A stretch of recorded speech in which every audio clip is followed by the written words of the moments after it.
ꯑꯩꯈꯣꯏꯕꯨ ꯊꯥꯗꯣꯛꯑꯣ ꯍꯤꯡꯆꯥꯕ ꯅꯪ ꯑꯩꯈꯣꯏꯕꯨ ꯊꯥꯗꯣꯛꯑꯣ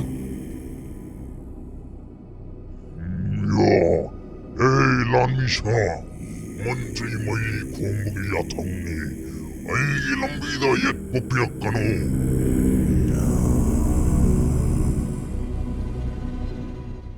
ꯃꯩ ꯈꯣꯡꯕ ꯑꯩ ꯅꯪꯒꯤ ꯑꯄꯥꯝꯕꯒꯤ ꯃꯇꯨꯡ ꯏꯟꯅ ꯅꯤꯡꯊꯧ ꯃꯆꯥ ꯑꯅꯤꯁꯦ ꯐꯥꯔꯒ ꯄꯨꯔꯛꯂꯕꯅꯤ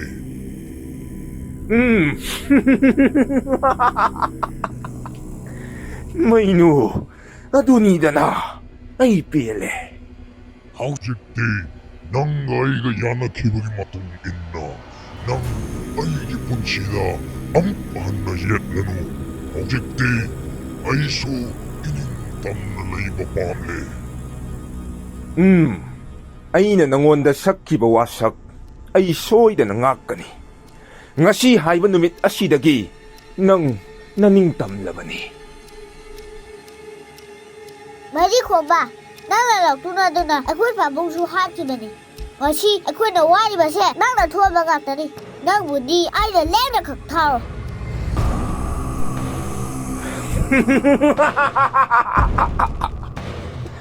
ꯍꯧꯖꯤꯛꯇꯤ ꯅꯈꯣꯏꯒꯤ ꯃꯇꯝ ꯂꯣꯏꯔꯦ ꯅꯈꯣꯏ ꯅꯆꯤꯟ ꯅꯅꯥꯎ ꯑꯅꯤꯅ ꯍꯦꯛ ꯂꯩꯔꯤꯕ ꯃꯈꯩ ꯑꯩꯅ ꯅꯤꯡꯊꯧ ꯑꯣꯏꯕ ꯌꯥꯈ꯭ꯔꯔꯣꯏ ꯅꯈꯣꯏ ꯅꯆꯤꯟ ꯅꯅꯥꯎ ꯑꯅꯤꯕꯨ ꯂꯣꯏꯁꯤꯜꯂꯕ ꯃꯇꯝꯗꯇ ꯑꯩꯒꯤ ꯑꯄꯥꯝꯕ ꯄꯨꯝꯕ ꯊꯨꯡꯂꯒꯅꯤ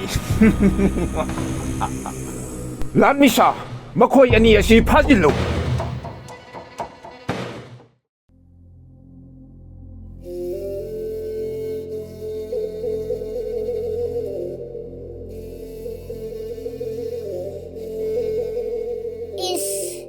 이번 개미새 이 양나 토에 이수 양나 토에 아이기 부르짖어 토가 이번 개미다 본비라게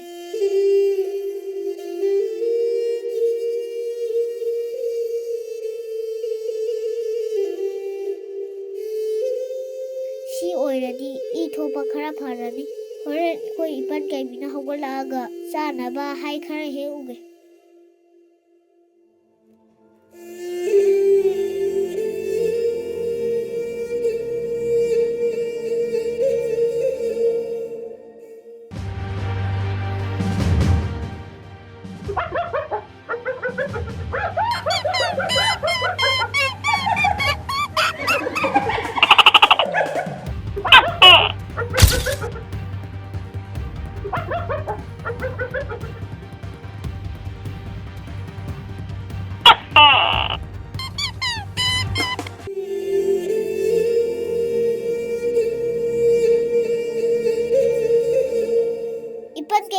이번 개미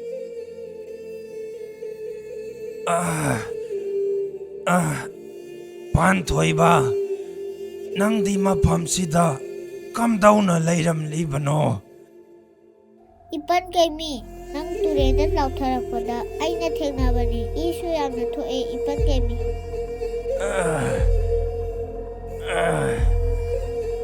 이번 개미 나 ꯍꯧꯒꯠꯀꯅꯣ ꯄꯣꯊꯥꯔꯒ ꯑꯗꯨꯝ ꯂꯩꯌꯣ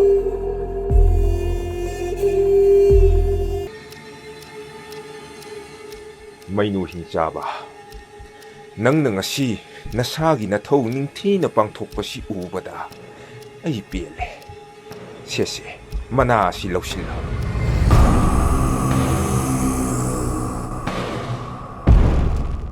ꯃꯩ ꯈꯣꯡꯕ ꯅꯪꯅꯁꯨ ꯑꯩꯒꯤ ꯐꯝꯗ ꯁꯛꯈꯤꯕ ꯋꯥꯁꯛ ꯑꯗꯨ ꯉꯥꯛꯂꯕꯅꯤ나 ꯑꯩ ꯑꯇꯩ ꯑꯃꯨꯛ ꯄꯥꯝꯗ꯭ꯔꯦ ꯑꯩ ꯆꯠꯈꯤꯅꯕ ꯇꯧꯔꯒꯦ ꯑꯗꯨꯒ ꯋꯥꯐꯝ ꯑꯃꯅ ꯅꯪꯅ ꯑꯩꯒꯤ ꯌꯥꯊꯪ ꯃꯇꯨꯡ ꯏꯟꯅ ꯅꯤꯡꯊꯧ ꯃꯆꯥꯁꯤꯡ ꯑꯗꯨ ꯐꯥꯔꯒ ꯃꯐꯝ ꯑꯁꯤꯗ ꯄꯨꯔꯛꯂꯝꯃꯤ ꯍꯥꯏꯕ ꯑꯁꯤ ꯀꯅꯥꯗꯁꯨ ꯆꯤꯟ ꯌꯥꯊꯣꯛꯄ ꯌꯥꯔꯣꯏ ꯃꯗꯨ ꯅꯪꯅ ꯉꯥꯛꯇ꯭ꯔꯕꯗꯤ ꯑꯩꯈꯣꯏ ꯑꯅꯤ ꯈꯨꯗꯣꯡꯊꯤꯕ ꯑꯣꯏꯕ ꯌꯥꯏ ꯑꯩ ꯋꯥꯐꯝ ꯑꯗꯨ ꯀꯅꯥꯗꯁꯨ ꯍꯥꯏꯔꯣꯏ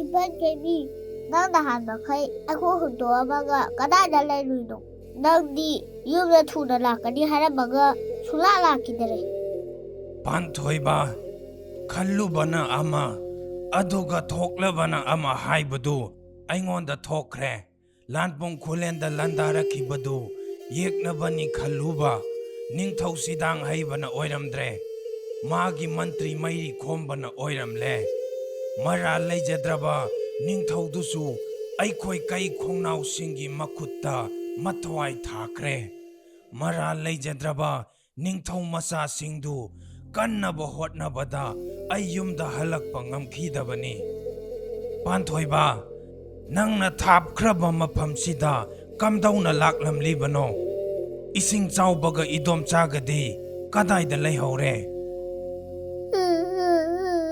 ꯄꯥꯟꯊꯣꯏꯕ ꯀꯔꯤ ꯇꯧꯔꯦ ꯅꯪꯅ ꯀꯞꯂꯤꯗꯤ ꯁꯦ ꯀꯔꯤ ꯇꯧꯔꯦ ꯏꯄꯟ ꯀꯩꯃꯤꯗ ꯍꯥꯏꯌꯨ 이번 게임이 ꯑꯩꯈꯣꯏ ꯕꯣꯕꯣꯛꯇꯤ ꯁꯥ ꯑꯆꯧꯕ ꯑꯃꯅ ꯍꯥꯠꯇꯣꯛꯈꯔꯦ ꯑꯗꯨꯒ ꯑꯩꯈꯣꯏ ꯇꯥꯆꯧꯅ ꯁꯥꯗꯨꯅ ꯐꯥꯔꯒ ꯄꯨꯈꯔꯦ ꯍꯥ ꯀꯔꯤ ꯍꯥꯏꯕ ꯄꯥꯟꯊꯣꯏꯕ ꯃꯗꯨ ꯑꯣꯏꯊꯣꯛꯄ ꯌꯥꯕ ꯋꯥꯔꯅꯦ ꯃꯥꯅꯦ 이번 게임이 ꯑꯩꯅ ꯍꯥꯏꯔꯤꯕꯁꯦ ꯑꯁꯦꯡꯕ ꯉꯥꯛꯇꯅꯤ ꯑꯣ ꯍꯦ ꯏꯃꯥ ꯁꯛꯂꯕꯤ ꯏꯗꯣꯝꯆꯥ ꯄꯤꯛꯂꯤꯉꯩꯗ ꯏꯃꯥ ꯀꯥꯏꯅꯈꯤꯕꯒꯤ ꯏꯃꯥꯒꯤ ꯃꯤꯅꯨꯡꯁꯤ ꯐꯪꯉꯝꯗꯅ ꯍꯤꯡꯂꯛꯈꯤꯕ ꯅꯆꯥ ꯀꯩꯃꯤ ꯑꯃꯗꯤ ꯂꯣꯏꯈꯥꯒꯤ ꯄꯨꯟꯁꯤꯅꯤ ꯉꯁꯤꯅ ꯏꯗꯣꯝꯆꯥꯒ ꯑꯃꯨꯛ ꯊꯦꯡꯅꯖꯕꯗ ꯂꯥꯏꯑꯣꯏꯈ꯭ꯔꯕ ꯑꯩꯒꯤ ꯏꯃꯥꯗꯨ ꯑꯃꯨꯛ ꯐꯪꯂꯦ ꯍꯥꯏꯗꯨꯅ ꯈꯟꯖꯈꯤꯕꯅꯤ ꯑꯗꯨꯕꯨ ꯉꯁꯤꯗꯤ ꯑꯩꯒꯤ ꯏꯃꯥ ꯁꯛꯂꯕꯤ ꯏꯗꯣꯝꯆꯥꯁꯨ ꯏꯐꯝꯗꯒꯤ ꯁꯦꯠꯇꯨꯅ ꯄꯨꯕꯤꯈ꯭ꯔꯕ ꯑꯗꯨꯒ ꯄꯤꯛꯂꯤꯕ ꯃꯔꯥꯜ ꯂꯩꯖꯗ꯭ꯔꯕ ꯏꯁꯤꯡ ꯆꯥꯎꯕꯕꯨꯁꯨ ꯃꯐꯝ ꯈꯪꯗꯅ ꯃꯥꯡꯍꯟ ꯄꯤꯈ꯭ꯔꯕ 이번 게임이 ꯑꯩꯈꯣꯏ ꯇꯥꯆꯧ ꯎꯒꯤꯕ ꯁꯥꯗꯣ ꯌꯥꯝꯅ ꯆꯥꯎꯏ ꯍꯧꯖꯤꯛ ꯑꯩꯈꯣꯏ ꯇꯥꯆꯧ ꯀꯗꯥꯏꯗ ꯂꯩꯔꯝꯒꯅꯤ ꯈꯪꯗꯔꯦ 이번 게임이 ꯄꯥꯟꯊꯣꯏꯕ ꯅꯪ ꯋꯥꯒꯅꯨ ꯏꯄꯟ ꯀꯩꯃꯤꯅ ꯅꯪꯒꯤ ꯅꯕꯣꯛ ꯍꯥꯠꯈꯤꯕ ꯑꯗꯨꯒ ꯏꯁꯤꯡ ꯆꯥꯎꯕꯕꯨ ꯐꯥꯔꯒ ꯄꯨꯈꯤꯕ ꯁꯥ ꯑꯗꯨ ꯁꯣꯏꯗꯅ ꯐꯪꯅꯕ ꯊꯤꯒꯅꯤ ꯉꯁꯤ ꯑꯩꯈꯣꯏꯅ ꯅꯪꯂꯤꯕ ꯈꯨꯗꯣꯡꯊꯤꯕꯁꯤꯡ ꯑꯁꯤꯒꯤ ꯍꯧꯔꯛꯐꯝ ꯀꯅꯥꯅꯣ ꯑꯩ ꯈꯪꯉꯤ ꯂꯥꯛꯑꯣ ꯍꯧꯖꯤꯛ ꯑꯩꯈꯣꯏ ꯇꯨꯃꯤꯟꯅ ꯂꯩꯊꯣꯛꯄ ꯃꯇꯝ ꯅꯠꯇ꯭ꯔꯦ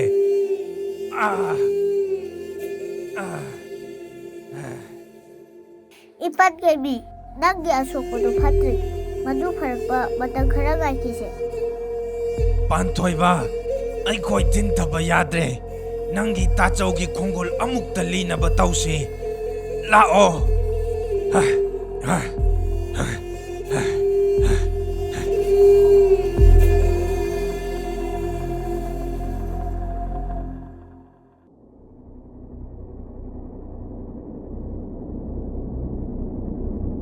ꯍꯦ ꯑꯍꯟ ꯑꯩꯅ ꯍꯧꯖꯤꯛ ꯏꯅꯤꯡ ꯇꯝꯅ ꯆꯠꯄꯁꯤ ꯎꯕꯗ ꯅꯪ ꯑꯉꯛꯄ ꯐꯥꯎꯕ꯭ꯔꯥ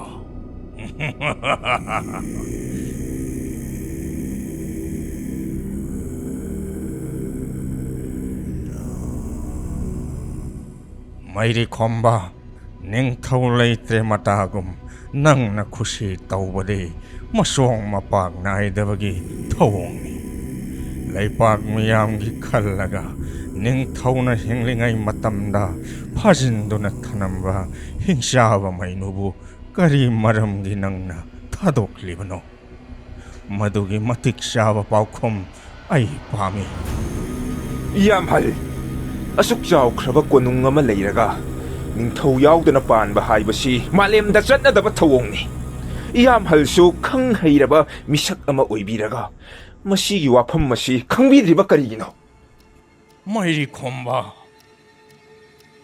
ꯅꯤꯡꯊꯧ ꯑꯣꯏꯅꯤꯡꯕꯅ ꯉꯥꯎꯔꯕ ꯅꯪꯒꯤ ꯋꯥꯈꯜ ꯑꯗꯨ ꯑꯩ ꯈꯪꯗꯕ ꯅꯠꯇꯦ ꯅꯈꯣꯏ ꯅꯄꯥ ꯅꯆꯥꯅ ꯍꯟꯗꯛ ꯃꯔꯛ ꯎꯠꯂꯤꯕ ꯆꯠꯅ ꯂꯣꯟꯆꯠꯁꯤꯡ ꯑꯁꯦ ꯑꯩ ꯆꯤꯡꯅꯔꯛꯄ ꯀꯨꯏꯔꯕꯅꯤ ꯉꯁꯤꯗꯤ ꯅꯪꯅ ꯄꯥꯝꯕꯗꯨ ꯀꯔꯤꯅꯣ ꯍꯥꯏꯕ ꯑꯩ ꯃꯌꯦꯛ ꯁꯦꯡꯅ ꯈꯪꯂꯤ ꯍꯤꯡꯆꯥꯕ ꯃꯩꯅꯨꯕꯨ ꯁꯤꯖꯤꯟꯅꯔꯒ ꯅꯤꯡꯊꯧ ꯃꯆꯥꯁꯤꯡꯕꯨ ꯍꯥꯠꯀꯦ ꯍꯣꯠꯅꯔꯤꯕ ꯅꯪꯒꯤ ꯊꯧꯔꯥꯡ ꯑꯗꯨ ꯑꯩ ꯂꯣꯏꯅ ꯈꯪꯂꯦ ꯑꯗꯨꯕꯨ ꯃꯗꯨ ꯄꯨꯝꯅꯃꯛ ꯑꯩꯅ ꯍꯤꯡꯂꯤꯉꯩꯗ ꯁꯨꯝ ꯑꯣꯏꯊꯣꯛꯂꯣꯏ. ꯌꯥꯝ ꯍꯜꯂꯦ. ngasi nangna aigi aron atuk loina khanglabanina nang hingduna leiba yararoi. ngasi di nangi aroi banumit oiragani. Iya. Iya. Oh. Nang ngasi di mairi khomba itik khangalage da. Ah.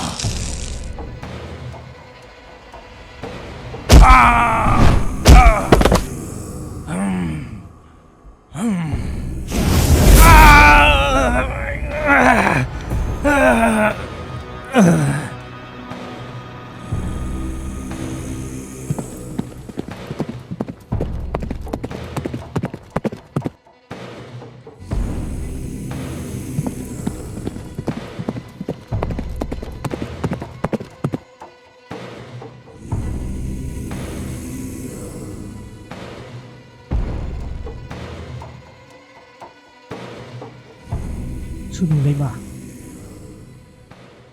Yai Birel, nang di kayam kuire, konung dah halak pa. Pabung na aigi maramda, kari hai. Kari bo hairu ni haige. Ai khoi isil ipo animal maril yaudi, kana de sinidana. Hauzik di hingsa ba mainuna, nangi mahut sinduna, magi apamba thabak pangthokre. Ya henga tomthin gabu faduna purakle. Aduna takpade, ai khoi pabung na ingonda, Yubras ki phamthol piraroi natra. Piraroi. Pabung na nang se Yubras phamthol pibada matik sadre hai. Phare se, adugi dinang waruno. Ai pabung bo themlaga amukta yenge. Sunu Leima, ai khoi pabung gi wakhal, ai loina khangi. Mana lep khraba phirepti, kaidong nung disu hong na roi. Masi pumna makse, kai makok pan nu padna. Thogan bangaktani, mana aigi lambida. Ai yet papiram drabadi. Yai hen ke tomthinga. Irai laina phadun purak lamgadabani. Adubu mahakti. Aina ikut pena. Nongmaina kaptun hat khrabani. Aduga hingchaba mainu mabusu lemna tharoi. Aigi ikut mangna kaimibu hat khibani. Madugi khudong chaba lauraga mahakna yai hen ke tomthinga. Makhoi anibu pharaga pabung de sinaduna mana mana laukhibani. Mabusu aina thengnaba mafamda hatkani. Yai Birel, madu pumna makto nang pabung da khangan badi kari kai. Sunu Leima, ai khoi pabung de madu pumna mak taning loi. Hingchaba mainuna tomthinga yai henga mangon da sinaba han khrabanina. Ai maithiba adum oiragani. Yai Birel, aiga pabung ga wari sanabagi tanjam ta laukhige. Nang wakhal do amukta phathako.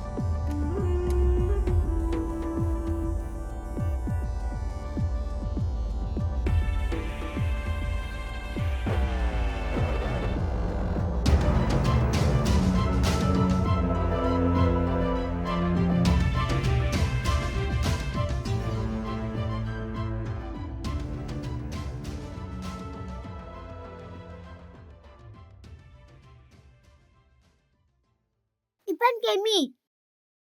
Tu sida sa si ba ma lai de. Sa zo ba ma na sikha na ma le. Ngai kho pan thoi ba.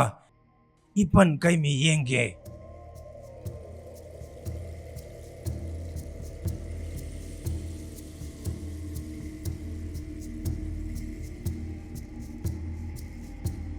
Pan thoi ba. Ai khoi mit na sing na leiba mathok tai. Anakpa swaida yamna sathiba sa achauba ama leire. Seksil haudrabadi saduna aikhoida landarakpa yai. Ipan kemi. Aikoi ta jo phara ga pukhi ba sa do ojalo. Madu oiramladi pharabani. Nangi tachaugi khongun liba ngamlagani. Lao khara cheksina chatchi.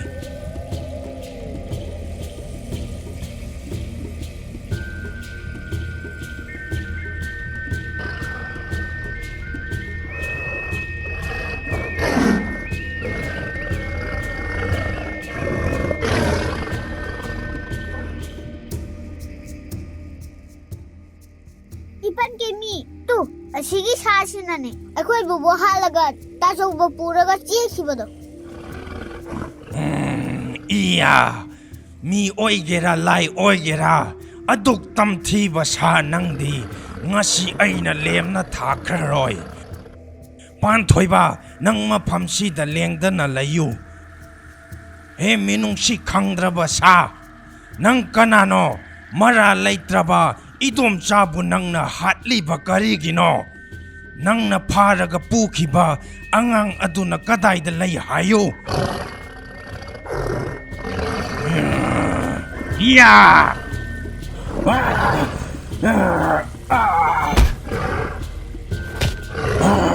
ꯌꯥ